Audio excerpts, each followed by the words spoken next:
Welcome to Health Oddity, the show that strips away the jargon and hype surrounding all things health and fitness to help you live a long, strong and energetic life.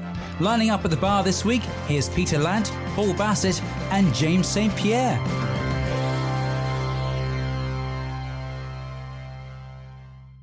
Hello and welcome to the Health Oddity podcast, episode 118.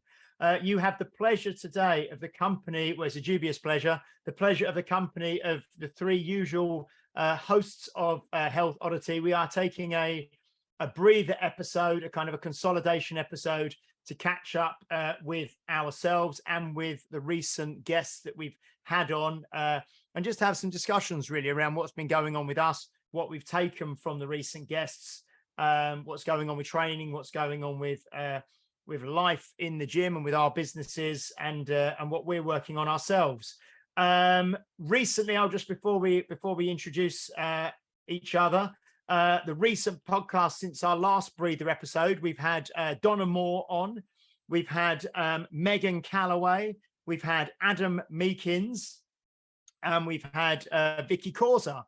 And I know that for the next few weeks lined up, we have other great guests. So we thought we'd take this opportunity to kind of, like I say, have a bit of a breather episode and talk amongst ourselves before going into our next run of guests. So first of all, Mr. Peter Lant, how are you doing today? I'm doing very well. I'm doing very well. I'm actually very focused and very busy at the minute, which is a bit strange for me. Yeah. Doing a lot of stepping out my comfort zone at the minute, which is kind of, I haven't done that for a while. Like it's more in a business sense than in training. I've been doing it in training, especially since I've been working with Paul. But yeah, I'm kind of doing it in business now, and it's interesting to say the least. But it's good though, because it's given me. It's funny because it's given me focus on what I need to do. So every day I'm like, I need to do this. I need to do this. Whereas for the last, I don't know, year and a half or so, I've been enjoying walking the dog and all that, and I still do. But in between that, I've been like, oh, isn't this lovely? I've got time with myself and everything. And then actually, it's funny because I put a post up about it the other day. And when you get into that comfort, you're like, right, I'm bored of this now. I need something to replace that comfort. So yeah, it's been an interesting couple of weeks, put it that way. Oh, well, maybe when we can, once we get going, you can kind of give us an update. I know certainly from your social media, you're a lot more, well, it just seems that things are, like you say, things are focusing towards a point now, you know, and you're kind of, obviously, I know you're learning and studying yourself and you're running Facebook groups and you're kind of moving into different areas, which would be really good. We can maybe discuss that. I apologize in advance, but basically I've stopped throwing shit at the wall and seeing what sticks. Okay. Mr. Paul Bassett in Putney in London, how are you doing? Okay, I was about to say to Pete, if you wanted some additional discomfort, I've got plenty here. You could have just asked me. Would have given it yeah, free. have some of mine. Yeah, the have problem some of shared this. is a problem. Exactly. Yeah, that's it. Two minds. No, I'm fine. I've got a lot of exciting things brewing. A lot of exciting things brewing. So that means a lot of my time's taken up. Just like Peter, just kind of putting myself in that uncomfortable place, making decisions, and which I'll be able to tell people about in a bit. But not now, not today. Not today. Oh, it's top secret, is it? Yeah, very secret. Yeah. On a need to know basis, most trainers like to elevate their kind of stature by saying they work with special forces. So I'm trying to kind of elevate that mystique about me and what we do. So you're training Mystique? Yeah, I am. Yeah, I know exactly. They're making a comeback. The X-Men villain thing. Yeah. That no, the band from the 90s. I was thinking the band from the 90s. Right, the band from... All right, but all of them. Dixon. That's three of them, isn't it? Yeah. There was three of them, wasn't there? Well, they needed a choreographer, and I was top of the list. Well, why is it going Excellent. What about you, James? Well, we're this coming weekend, I'm doing a bit of a refurb at Unique Results. So we're shutting Friday and Saturday. We're kind of laying lots of new floor, assembling lots of new kit, kind of changing the layout. What's that? Why? Why? Because you've got such a nice space already. It looks like it's immaculate already. Yes, but we're just kind of freshening up, I suppose, making some changes. There's a couple of reasons kind of that are probably a bit boring for the podcast, but to just make more of the space more usable at all times for personal training and things. We find that a lot of the trainers kind of seem to congregate in one area because that's where most of the kind of kit they want to use is. So we're kind of making more use of all the space so that people naturally kind of spread out and have more room to work, you know. I've got a suggestion for you for your business. Wedge as much kit in there as you can, loads of it, and get as many people in there as you can, and play the music really loudly. Close all the windows, shut all the doors. Have you been to the Physical Culture gym in Putney, which has been there since 1929? It's a brilliant gym, but it literally is nowhere to. Well, I haven't been there for about a year or so, but there's just nowhere to move because they just accumulated since 1929 literally every piece of gear, and so it's just like rammed. I mean, it got some fancy, amazing stuff in there, but it's under some arches, so there's no windows, nothing. It's just like gear. But I mean, I don't know about you, but how many trainers have this idea? It's like, I'm going to set up a coffee bar or a restaurant in the gym, and you use all that space. You think everyone's going to sit around and have a coffee after it, and we can all have a chat. But actually, in reality, they all just go, right, finished, got to get to work straight away, bang, straight out. And you've got this coffee bar that's sitting around doing nothing. You spent £3,000 on a coffee machine. I remember when I worked in a gym when I first started. They had I mean, God bless them, they were lovely, and they had great aspirations, but they spent at least $100,000 on like this amazing, immaculate kitchen to cook food for bodybuilders, because knowing it's like they're going to train in this gym and they're going to want to look amazing and they're going to need food because bodybuilders need very specific macros, and I understand macros, but I can also cook. So we're going to combine the two, and it's going to be a great revenue source. But it just, people didn't do it, didn't use it. So they had this huge space that was just like beautiful that never got used, you know, because it's two separate businesses, you know. You've just gave me a great idea, and I'm just thinking of Rocky. So just having a bunch of steaks hanging around. James's dream, right? You're going to see this, and James is going to be like, right, I've changed my idea. So just have a bunch of steaks hanging around, and people can like hit them and stuff like that, lift them, drop them, smash them, and all that, tenderize them, and then you can have the kitchen next door where you can like cook them up and eat them, or just eat them raw. Well, he's got all the all the meals and the maces and the instead of hammering a tire, you whack the steak as hard. Like honestly, be like it'll be melting in your mouth. It'll be What's lovely. this course you're doing again, Peter? Is it butchery and personal training in one? Yeah, basically, yeah. Which is generally like the workouts I give my clients. Yeah, so we're not just accumulating more kit. We're actually selling. I've sold a few bits off, you know, to members to have in like garage gyms and home gym. You know what I mean?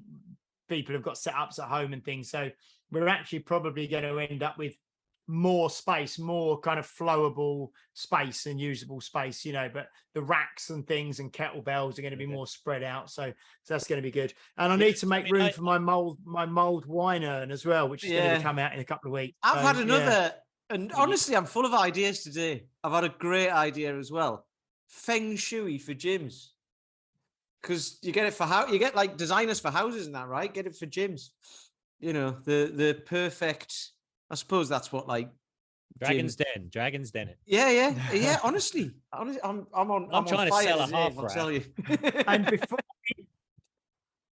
I'm trying to sell a half rack. So you know, I know we make millions from this podcast, but before we go too far down this rabbit hole, I want to just say a couple of well dones or congratulations to guests of the show. First of all, Donna Moore, who we had on a few weeks back, has been out in Florida on the official Strongman Games, and she came third in the under 82 kilos category. It was her first time competing in a weight class. I think she said there was a couple of learning experiences, if you like, mistakes whereby she could have possibly placed higher, I think. But she came third, which is fantastic. And this weekend, going out to Belgium, 3 former guests on the show, Finbar Toulan, Lauren Emery and Ben Morris are all heading out to Belgium for the Kettlebell Sport World Championships. And I think they're all doing the pentathlon, aren't they? So we've got Finbar, who's obviously kind of out there leading the Irish team, and Lauren and Ben are out there with the English team. So that's going to be good. So we wish them all the best for this weekend, and I'm sure we'll be able to update you on the next episode with how everyone did. So and you obviously, Paul, did your first foray into kettlebell sport recently, didn't you? Which we spoke about, I think, last week or the week before. Yeah, which was fun, which is great. Which give me the thirst to do it again. It told me where I need to work on, what I need to work on anyway, which is plenty. Excellent. It'll take longer than what I don't need to work on. So Pete, what's going on with you then? What's caused this recent focus, or what is this recent focus that you've found or decided to work on? Well, I've not really made a realization. I've known it for a long time, but like it's one of those things about like trying to get people. I wrote a post about it the other day, trying to get people to do something and pay you for something that they don't particularly want to do is really hard. And we know this, right? So I said about people think it's like I'm generalizing here, but these are the thoughts that I have. And it's kind of like people think it's easy for personal trainers or gym owners or whatever because you do it for a living. So therefore it's easy to keep in shape and all of that. Which it isn't, right? Frankly, it isn't. And I was saying about, for me, I ended up losing my job and changing career completely when I was like 37. So feeling totally insecure doing that. My marriage ended not because of that, but like it didn't help it, put it that way. Because I was so insecure and I didn't know what I was doing. And and it's been a long old journey to get through that and to get to the point where you build the confidence enough in yourself to be able to, doing things like this. We just started out on a whim, didn't we? And we've got 118 episodes in. We've been doing it for over 2 years. I saw that video you did. Yeah, you put up one of your first videos. Oh, yeah. No, I mean, I didn't even recognize. I mean, I kind of recognized you, but in terms of the way you spoke and your manner, it was awful. Like night and day. I'm like, who is this guy? Yeah, there's a video of me very gaunt. I think I was like 9.5 stone or something. And it was ridiculous. And I was so thin. And like my eyes were just black and dead. And I'm talking away. And you can see I've just like, I don't believe what I say. So I've just been realizing this. And it's kind of like, so it's, and I don't know what word to use for it because I don't like mindset, but it's kind of like people, the whole thing about like trying to get people to lose weight or get stronger or change their habits and behaviors and stuff like that isn't just doing the thing. So the amount of people who are out there saying like, eat less and move, I was going to say eat more, move less, eat less and move more, that's all well and good. And I've put stuff out in the past and people have commented it, just buy yourself a pair of trainers and go for a run. It's that simple. It's like, it's not though, is it? Because everyone's in their own heads. And it only gets worse because there's just an information overload, which was one of the reasons why we started doing this podcast. And I was speaking to someone today actually on Messenger who got in touch with me, who's been in touch with me previously, and they bought a kettlebell because of this podcast, and they've been doing that, but then they've been, listening to what we're saying and taking it on board, which feels really great that people are actually doing that and getting the feedback from that as well. But this person's but I've fallen off the wagon, so it's like, right, so we're going to have a chat about it and stuff like that. But what's really good. The realization I've made, or that's been bubbling up for ages, but I'm like, right, this is what I need to work on, which is why I created a new group around it as well, is just people talking about it and actually getting the help of what behavior change actually is and what it takes, and creating new habits. Because you can tell people till you're blue in the face. That's a thing my dad used to say, but you can tell people over and over and over and over again, and people know it, and people know what to do, and all of the information is there. We're in the information age. All of the information is there. If you want to know anything, you can go and find it out. Applying it is the difference, and taking action. And that's where people struggle. And, and I've got guys who I train and I see 3 times a week, who are still struggling because I only see them for 3 hours a week. And it's not in a large group setting, but it's in a group setting. So sometimes they don't talk about what they want to talk about or don't ask the question or whatever. So I've just created this extra bit, which helps me because it makes me a better coach, but it helps them because then they get a chance. It's it's online like this, and we have a chat about the goal and about the behavior change. And there's educational material with it and there's steps to it and all of that. But it's just kind of that extra little bit that people need, I think, especially because most of the people I speak to don't even think. They just turn up to a session, do what I tell them, and then leave. And then they don't think about anything else because they're into work and they've got kids, and it's just manic, and it's just a constant bombardment of thoughts and stuff. And there was a stat I saw which was kind of like 80% of the thoughts that we have are negative if we let our brains just run amok. So which doesn't help anybody, does it? So it's kind of like how to break that cycle, bring it forwards and build up energy, and then want to change, And I've had some really deep conversations with people about this over the last few weeks, which is why that's why everything on social media has all come into one little bit. And it all looks the same across all of it now, because it's like, this is what people need are struggling with, So it's been like a deep dive into that, and it's been tiring, but it's been really rewarding because I've learned a hell of a lot. It's learning a lot, but it's also putting together everything I've been thinking for the last kind of 8 years of everything that I've been through as well. And it's like, right, it's time to move it on. Because I think the fitness industry is quite funny, because it is, it's available and it's there and everybody's got access to it at different price points and all of that sort of stuff.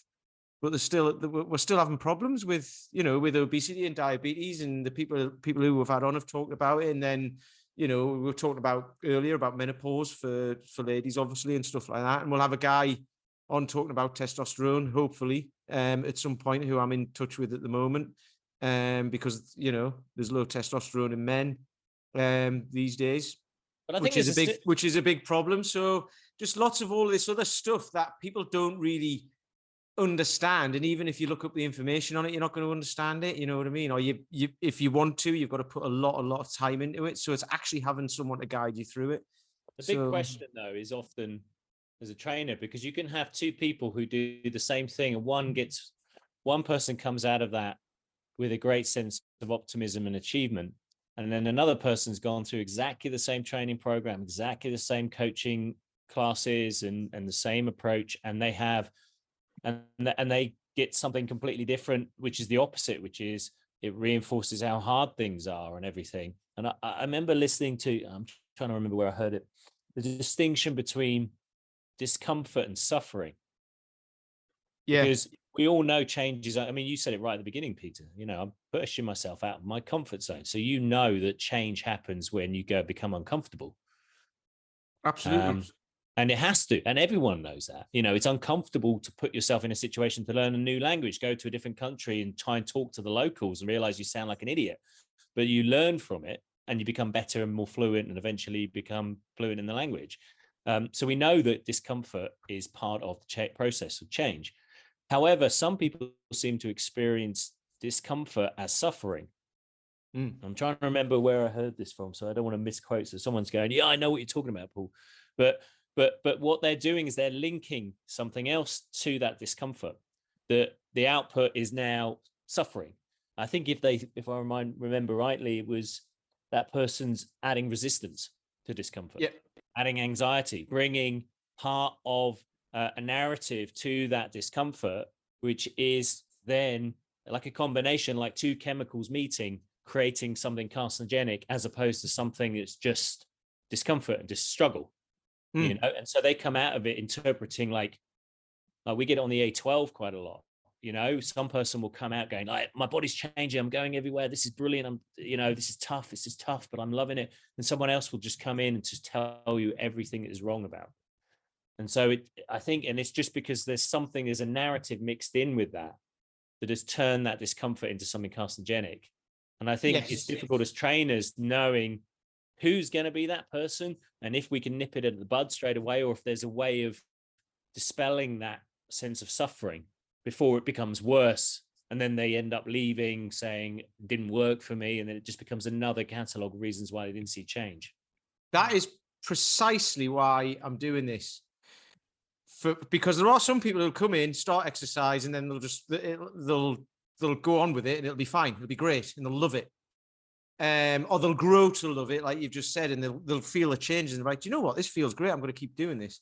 But there's people who will find problems with everything. But that's not the problem with the thing, because it's obviously worked for other people. It's the problem, it's in their own head, isn't it? So I wasn't going to talk about this actually, but I've just thought about this because we talked about values ages ago, didn't we? About, like, you know, mine were humility, curiosity, and integrity. But it's funny because those are values, but those are kind of values that everyone should have, I think. So I've been rethinking this, and I've got 5 now, and they're all completely different to that. And one of them alludes to what Paul has just said about 2 different people can come in and get completely different results doing exactly the same program. Because, I mean, for a fitness program, fair enough. It's kind of like, and well, actually, they don't do exactly the same thing, do they? They do a thing at the level that they're at to get them to where they want to be, away from where they are now. So I've got 5 values now, and they can all be massively expanded upon rather than just what is integrity kind of thing. And it's like, well, it's what you do when no one's looking, right? And, you know, what's curiosity? It's just asking lots of questions and all of that. And you can expand on that. But my 5 now are, number 1 is know yourself. Because unless you know you're that person who finds fault in everything, because people don't necessarily know that they're doing that, they just do it anyway, because you're on autopilot. 95% of what of your life is ruled by your unconscious, isn't it? So you've got to drill down into that and find out how you actually speak to yourself, what you're saying, why you're showing up like that. So it's know yourself is number 1. Be consistent is number 2, because you just have to, you know, do it over and over and over again consistently. For me, so this is based on what I'm doing, is community, and that doesn't just mean a bunch of people who all do like the thing together. It's like a bunch of people who chat, get to know each other, help each other out, because everyone's had similar experiences and no one's on their own. And a lot of people are out there thinking, like, I've got all these thoughts, feelings, I can't do it because of this, and it's only me. And it's like, no, that's everybody. Some people have dealt with it, some haven't. Some are dealing with it, some don't want to deal with it, so they're not even ready. It's just the way it is. And then number 4 is make it your own, which is exactly that thing of, you turn up, 2 people are doing similar things, and they get very different results because one's committed to it and the other one hasn't really. So it's like, well, maybe it doesn't fit your schedule enough. Like, like, let's take the A12, for example. It's a very involved program. So maybe they don't need an involved program. Maybe they just need to get started and fit in half an hour a week, or 3 times a week or whatever. So it's like, make it your own. And then what happens then is the person then starts to realize, actually, this is me doing this for me in my time that I have. Then that time starts to expand, because, like, I've found something I enjoy doing and I'm going to move ahead with it. So then you can start to say, right, well, if you want to be more involved, we can up it to an hour 3 times a week or whatever, and we can work that out.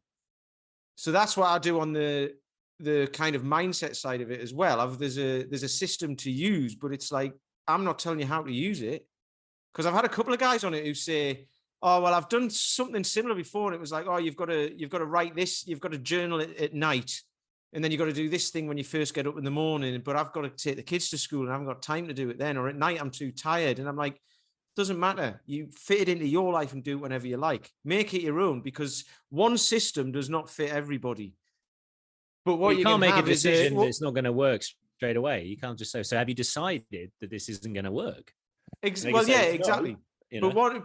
But one system can't fit it, so they have to fit it into their lives, right? So that's kind of that. And then the last one is communication, because unless you're communicating what you're doing, how you're feeling, you know, constantly, things exacerbate things, get blow out of proportion, don't they? So it's like that's basically nip it in the bud. And I said that on Simon Marion's podcast when I was on there. It's like nip it in the bud. If something's bubbling up and you can feel it, just that's why we have like group discussions and stuff like that. It's like, just tell us. Because if you come in and say, I've fallen off the wagon, everything's screwed, I'm knackered, I can't cope with this. I think Mark Bennett talked about this as well. I can't cope with this. It's like, right, okay, what's happened there then? It's because of this thing that happened like 5 weeks ago or 3 months ago. It's like, communication is key. Why didn't you say, if you'd told us that 5 months ago, would have dealt with it, would have helped, would have kind of found a way through it, sort of thing. But when people hold things in, it bubbles up. So Do you think those are the things that I've been looking at, and that's what I've been doing. And that's why I've been so busy, and that's what I've been kind of formulating with help from like a mastermind group that I'm in, which helps people like me, who helps coaches build their business. But the big part of that is usually you can do it, you know how to do it, you're just in your own way because your mindset's getting in the way. That's the whole thing. So it's like, how can I coach someone if I'm getting in my own way doing these things and not putting myself out of my comfort zone and not being that person? How can I tell that person to go and put themselves out of their comfort zone and do these things? Even though on the fitness side and what have you, on that side, I've done that, but now I've got to go and do it on this side and be the example. So that's kind of a potted version of it. There's loads more to it than that, but that's been what I've been working on. And I just think it's the way I want to go because of just how much confusion there is out there, and it's only getting, well, not going to say worse, but there's only more things that you can know, or more studies, or more of this and more of that, and people just don't know where to start and are paralyzed. So it's like, just get started, and then you can figure it out,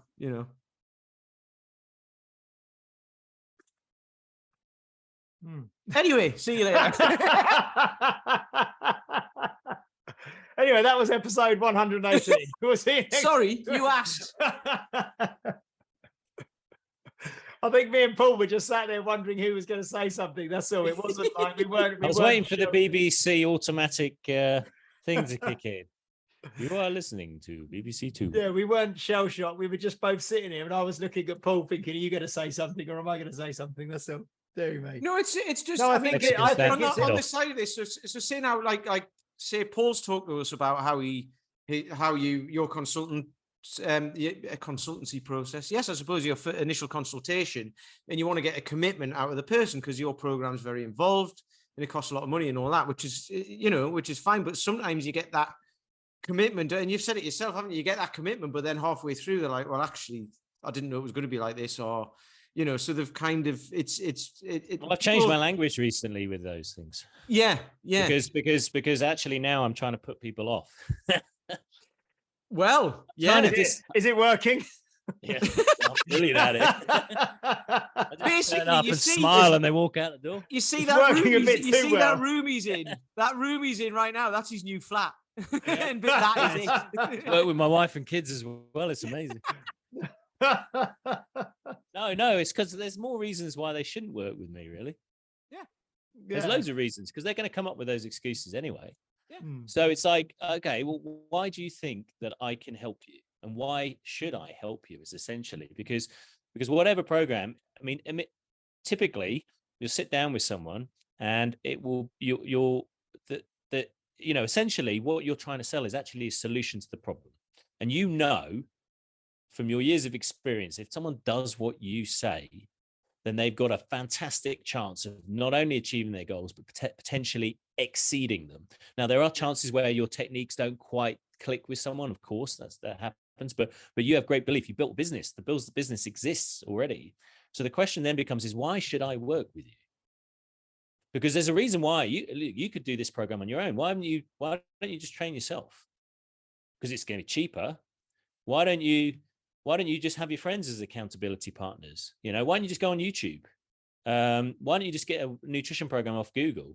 Like, why are you going to work with us? Why are you going to do our program? Oh, because I want to, and then you get them to start thinking about like all the reasons why they shouldn't work with you. And then maybe actually they do need you because then if they do buy in mentally. It's like, yeah, actually, I do need help, and I do realize that that's an area, and I can see that you're an expert. You're going to be able to help me, and we can be collaborative here, because otherwise it just becomes a transaction, and then it's a transaction. It's always going to be expensive because you're going to be more expensive than the local gym down the road, and then you'll just say, "Oh, you're too expensive." What do you mean? You know, what do you mean I'm too expensive? I think if you ever, this is just my kind of take on things. If I ever feel like or felt like I had to convince someone to make a decision, I wouldn't do it. Do you know what I mean? It doesn't but work. We're not McDonald's, are they? See, McDonald's, you can walk in, you just take an order. Yeah. Because you don't go into McDonald's saying, please prove to me that your burgers are brilliant. You go in and you've already made a decision. You just don't know if you're going to buy chicken nuggets or a burger or a milkshake, right? But with training or with most services, there is a process of thinking about, like, is this going to be the right business for me? I want to understand what they're about, because otherwise, if you're just showing people around the gym and saying, do you want us to do it? You're just taking an order. So that person's either made a decision or they haven't. But often when it comes to fitness, they're like, I don't know if I've spent 20 years not seeing results. I knew I should have done this 6 months ago. I probably have the money. I could spend it, but why? Look, equipment's not going to win someone over, because I got my kettlebells are going to look the same as anyone else's, you know, and I'm probably going to be more expensive than someone down the road, you know, who will do it cheaper. I mean, there's plenty of people who do it cheaper because that's just the market. So the question then becomes, is like, why should we work together? What are we hoping to do collaboratively? And what's going to get you in the mindset to stick with this? Because I'm going to put a lot of effort in, you're going to put a lot of effort in. We want to know that it's not going to just be, you know, just go out into the ether and you'll come out of it in 6 months going, no, I haven't changed, you know. And I think my mindset is now like, what do I have to do to create that relationship right from the start, where we're thinking collaboratively together, in which there's a spirit of adventure and a spirit of possibility, because otherwise we go in with that sense of anxieties. We also need to address those anxieties before, because they're going to get in the way later down the line if we don't know they exist. Yeah. You know, because everyone says, I want to get fit for a wedding. Why? Well, because I just want to show up. Okay, so where is the wedding? Oh, it's in Jamaica. Right. Okay, so how much is it going to cost you to get to Jamaica? Well, $3,000. So what, you're going to spend $2,000 on top of that? Well, yeah, I don't want to show up looking overweight. Why? Well, because I'm going to meet a bridesmaid. I haven't seen her in 5 years and she looks fantastic. Well, why do you care what she has to say? You know, well, it's because of, I'm lacking confidence. And you dig into it, it's like, okay, so that's why you want to do it. It's not just because it's nice. And it's like, okay, so why is this important? You know, why, how do you think I can help you get that? And are you going to be happy doing that? Well, I think so, you know, okay, let's explore that. And then we set up that kind of sense that, okay, well, there's a reason why we're doing this. I understand some of the complexities. Actually, I don't feel attractive, or I don't feel confident in my job, or I used to be like this, and now I'm full of injuries, and it's changing my sense of who I am. And you're like, okay, so this is what we're working with. And then the classes have a meaning. It's like, well, you're showing up now because, like, this is important, rather than it's just like, it wouldn't be nice to look good for a wedding. I know that most trainers maybe don't do that. But I don't have a huge client base. And so I spend 3 days a week with people. And I also know, and I know from my own experience where I think I've gone wrong in the past is that it's difficult to keep people on point long term. You know, you can get results very quick. I mean, all of us can get results really quickly, but what's going to keep that person making progress so that eventually they're like our biggest advocate? They're shouting about us to their friends. They're shouting about, their friends are saying, how the hell did you make this change? You know, and that is a magic sauce, which I'm not sure I've cracked. Well, I haven't cracked it yet, but I kind of want to explore the process to get someone in that mindset where that could be the outcome. I don't know if I'll be successful, but I've got to think about it. Otherwise, I'm just ticking boxes, making sales, whatever. That's not really running my business. No, I've got a change business, you know, not just, you know, membership business, you know. You're doing the right thing, I think, in my opinion, because you said you've changed your language in the way you talk. But what you've said there, so I'm not a neurologist, but there is a neurological reason for why what you've said is a better way of looking at it. Because if you tell someone you're for them and you're going to work and they will get the result, they don't believe you unless they tell themselves that. Because if you believe what you tell yourself and what everyone else tells you, you don't believe it unless you actually tell yourself you believe it, if that makes sense. So what happens is, and this is where, and you'll have seen this, and maybe you know this or not, but you'll have seen this, where you convince someone, like James said, if you convince someone that something's going to work for them and they're still not sure, but they go, okay, you've convinced me, there's an internal struggle. Because in their own thoughts, feelings, and behaviors and actions and everything that they're doing in their own head, they're going, actually, no. And you're like, yes, it will. Okay, it will. No, it won't. No, it won't. Like behind, how many times do you say something in your head compared to how many times someone will say, how many times are you going to say it doesn't work compared to how many times you say in 3 hours a week it does work? They're saying it the other 165 hours a week subconsciously on loop. So you get suffering, don't you? You get the resistance, and then you don't see discomfort, you see pain. Exactly, and that's why. And then, as a trainer, you can be like, "What did I do wrong there?" And then, as a client, they're like, "I'm broken, and this is ridiculous. I can't stick to anything." And then nobody wins. So that's the thing. Yeah. So it's qualifying someone straight away to say, "Are you ready for this?" But that's not the question, is it? Because lots of people will say yes when they're not. So the thing is, if they can convince themselves why you're the person, then they've not convinced themselves, but they're now telling themselves, yeah, he's the person for me. Well, they're the only one who can make the decision. Sorry, you can't make the decision for them, can you? Exactly.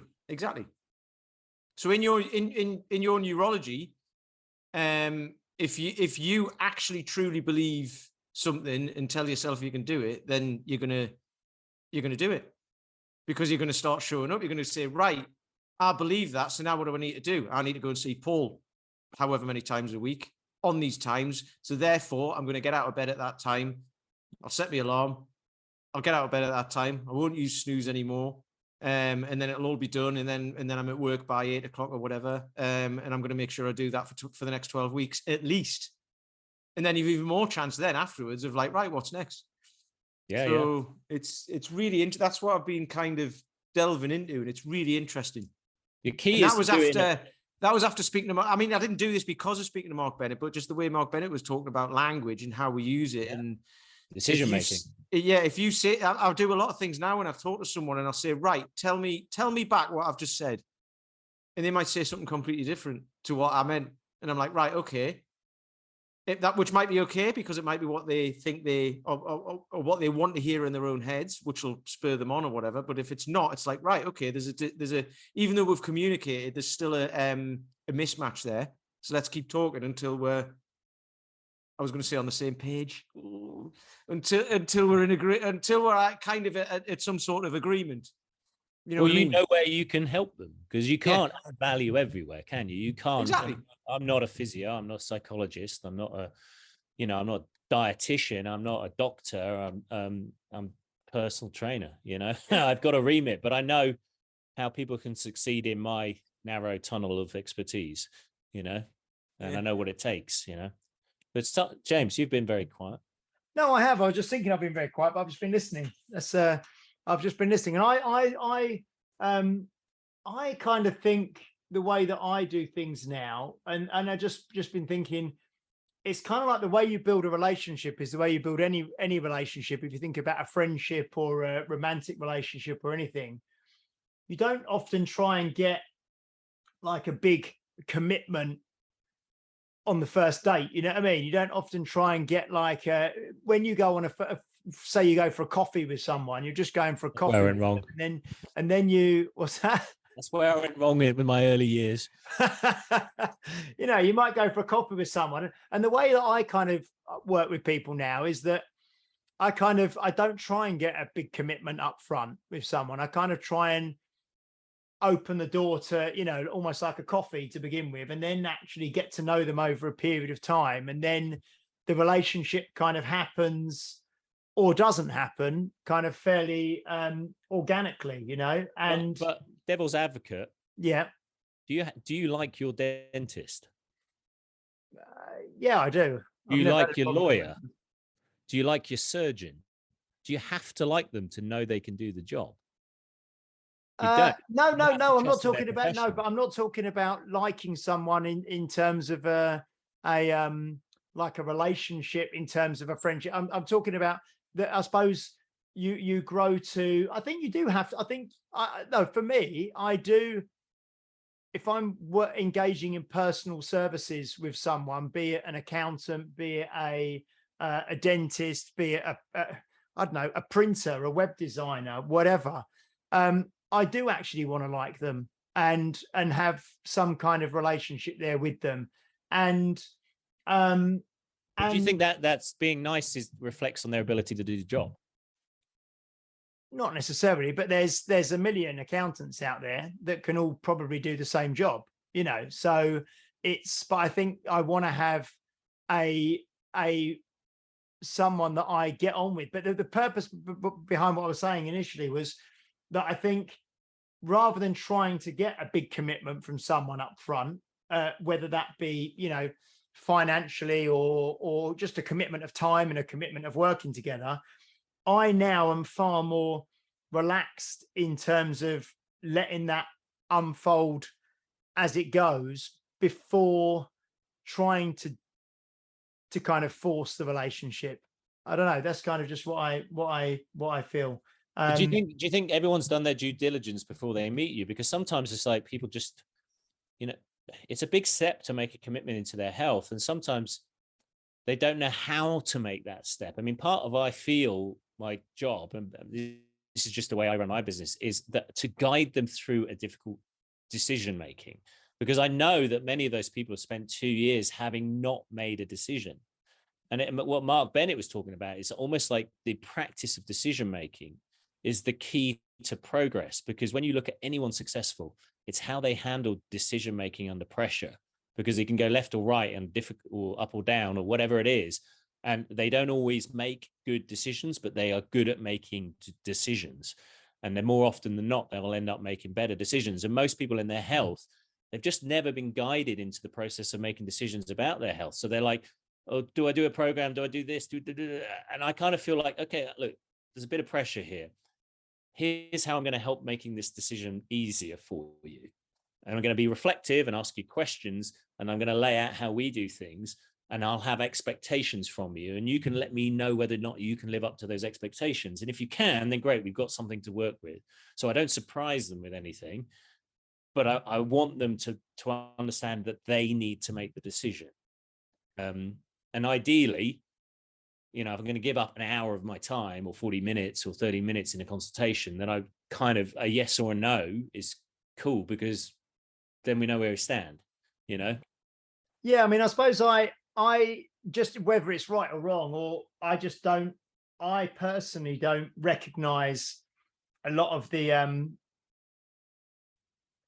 conversations that you're talking about. Do you know what I mean? In my experience now, where I am in my life and the business and my business, it's just different. You know, I don't recognize most people who come to me now are very aware of what we do, and have kind of almost they've almost made the decision when they walk through the door, you know. So it's just a very different conversation. That's a mature business, isn't it? Because yeah. So that's what I'm saying. It's not saying, you know, I'm doing it right and you're doing it wrong. It's just I don't recognize a lot of the conversations that you talk about in my set for myself now.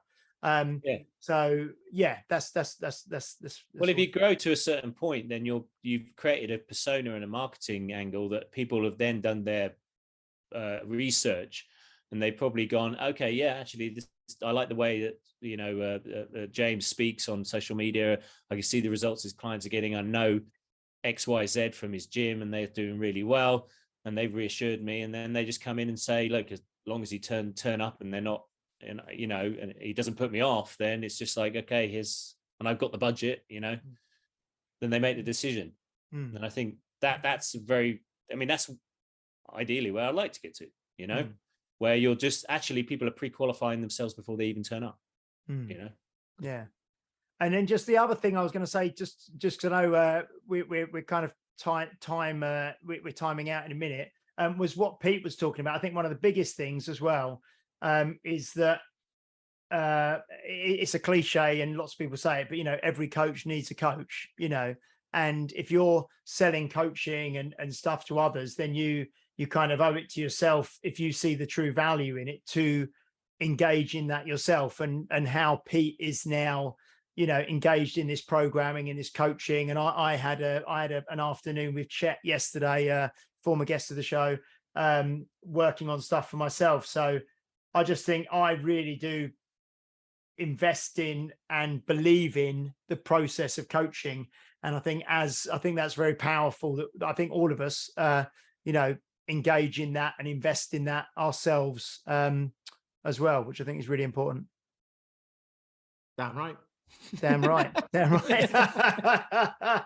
Anyway, that must be good. Good chat, good catch up. Yeah. And I think we're back the next episode. We are with Mike Sousa from California. So we'll have Mike on from the Brick House, isn't it? Is it Brick House? Yes. Brick House. Yeah, Brick House in California. So we'll be with Mike. But thank you so much, Paul and Pete, for that kind of breather catch-up episode. Thank you to all of our listeners, both new and old. We really do appreciate you listening and watching every week. Please do like, share, subscribe, leave a review. I've been told you can leave a review on Spotify as well now, as well as iTunes. So please do that. And if you'd like to join the Facebook group, just go into groups on Facebook and search for Health Oddity and click on join, and then we will let you in there. So say goodbye, Mr. Peter Lance. Goodbye. Say Mr. goodbye, Beyond. Mr. Paul Bassett. Goodbye. And I will say goodbye. We'll see you next week. Take care. Bye-bye. You've been listening to Health Odyssey with Peter Lant, Paul Bassett, and James St. Pierre. To get your regular fix of hype-free health, you can subscribe and leave a review wherever you get your favorite podcasts. You can find out more on today's and other topics at healthodyssey.com, or find us on Facebook or Instagram by searching for Health Odyssey.